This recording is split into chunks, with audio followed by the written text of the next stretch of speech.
Assalamualaikum warahmatullahi wabarakatuh. Perkenalkan, saya Syifa Alifa Salsabila dengan NPM 150510240189 dari kelas E mata kuliah Biologi Sel dan Molekuler. Dalam video kali ini, izinkan saya untuk menjelaskan konsep map mengenai siklus sel yang telah saya buat. Jadi, apa sih itu siklus sel? Siklus sel merupakan serangkaian langkah yang terjadi di dalam sebuah sel yang diatur dengan baik. Nah, siklus sel ini meliputi pertumbuhan sel, duplikasi DNA, serta pembelahan sel. Nah, peran siklus sel bagi organisme itu sangat banyak. Di antaranya ada sebagai membantu pertumbuhan, berperan dalam perkembangan, lalu perbaikan, regenerasi, dan reproduksi organisme. Selanjutnya, saya akan membahas mengenai tahapan dalam siklus sel. Nah, tahapan dalam siklus sel terbagi menjadi dua, yaitu ada tahapan pertumbuhan dan tahapan perkembangan. Pada tahapan pertumbuhan, terdiri dari fase G1, fase S, dan fase G2. Saya akan membahas mulai dari fase G1. Nah, pada fase G1, nukleusnya membesar, sitoplasmanya bertambah, organel disalin, dan dinding molekuler terbentuk. Lalu, pada fase S atau sintesis, terjadi sintesis DNA dan duplikasi kromosom. Selanjutnya, pada fase G2 atau pertumbuhan kedua, ukuran sel mulai lebih membesar lagi, lalu terbentuk protein dan organel, serta terjadi pembentukan DNA yang lebih kompleks. Nah, selanjutnya tahapan perkembangannya.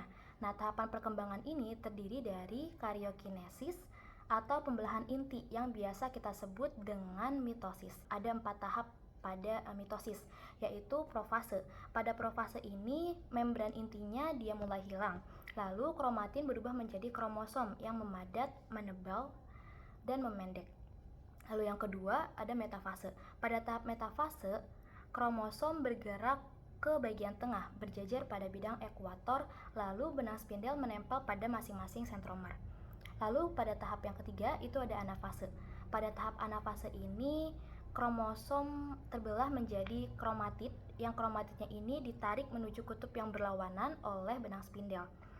Dan tahap terakhir adalah telofase. Pada tahap telofase ini, benang spindel menghilang dan membran inti mulai kembali terbentuk.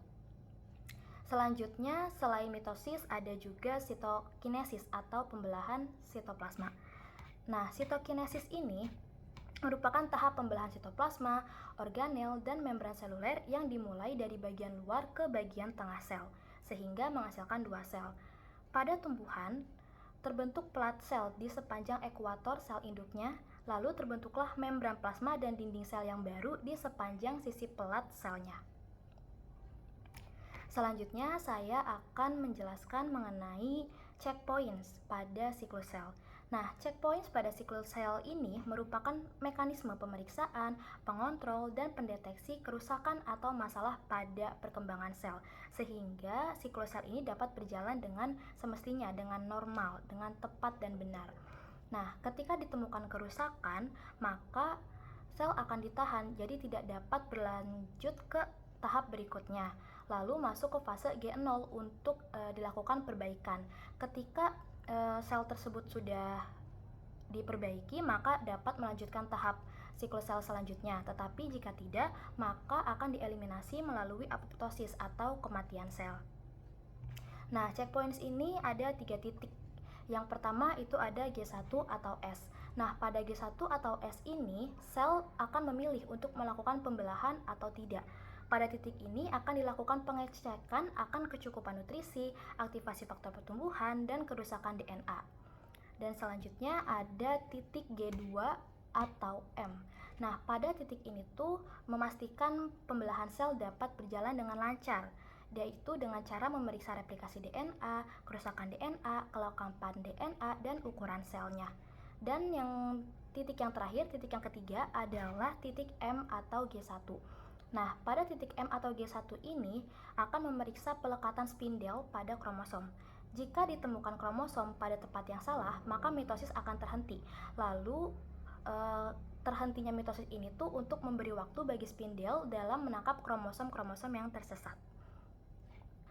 Nah, perlu diketahui bahwa Ketika checkpoint tersebut tidak dapat berjalan dengan semestinya, tidak dapat bekerja dengan baik, maka akan menimbulkan mutasi, kelainan genetik, pertumbuhan sel yang tidak terkontrol sehingga menyebabkan kanker, serta juga adanya apoptosis yang berlebihan. Selanjutnya saya akan membahas mengenai sistem kontrol siklus sel. Nah, sistem kontrol siklus sel ini merupakan suatu mekanisme atau pengaturan kompleks yang melibatkan protein dalam mengaktifasi setiap tahap siklus sel. Nah, seluruh tahap dalam siklus sel ini dikontrol oleh regulator siklus sel, yaitu ada siklin, ada CDK atau Cyclin Dependent Kinases, lalu ada CKI atau Cyclin Dependent Kinase Inhibitor. Nah, jadi di mana siklin ini dengan CDK akan membentuk kompleks dengan mengaktifkan protein kinase. Tanpa siklin, CDK tidak aktif. Nah, aktivitas CDK ini dapat ditekan oleh fosforilasi penghambat dan CKI atau protein yang menghambat CDK. Sekian penjelasan dari saya, kurang lebihnya mohon maaf. Terima kasih. Wassalamualaikum warahmatullahi wabarakatuh.